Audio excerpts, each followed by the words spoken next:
আজকের এই দিনটা অবশ্যই একটা মহেন্দ্রক্ষণ হবে, হয়তো 10 বছর পরে বা 20 বছর পরে, যখন মনে হবে যে এই দিনটা আমরা এইভাবে শুরু করছিলাম। আর সবকিছুই একটা শৃঙ্খলার মধ্যে আসতে হয়। আপনাদের পরিবারের মধ্যে যদি শৃঙ্খলা না থাকে, তাহলে পরিবার কি ভালোভাবে চলতে পারে? পারে না।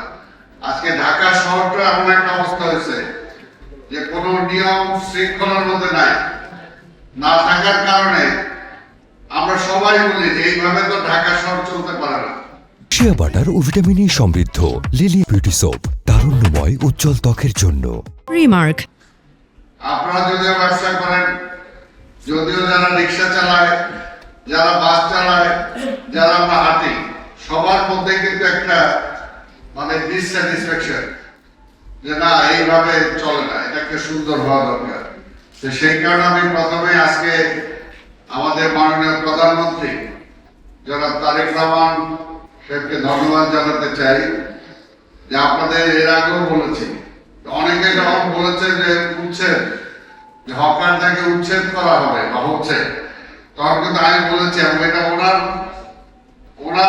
কথাটাই আমি বলেছি যে আমরা উচ্ছেদ চাই না, আমরা শৃঙ্খলার মধ্যে আনতে চাই, একটা নিয়মের মধ্যে দিয়ে আনতে চাই।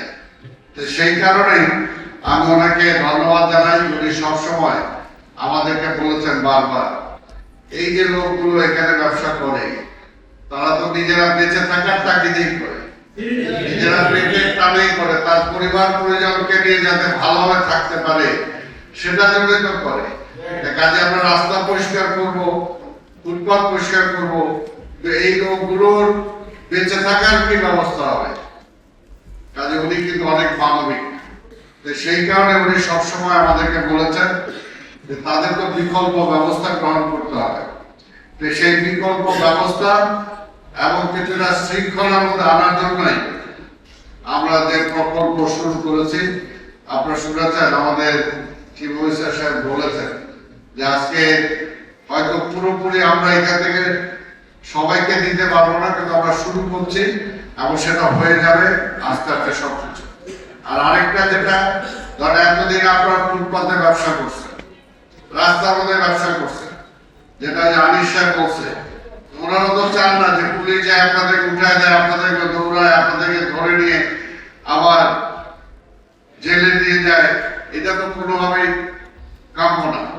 আবার আপনার ব্যবসা করতে গিয়ে দেখা গেছে এলাকায় মাস্তানদেরকে চাঁদা দিতে হয়েছে,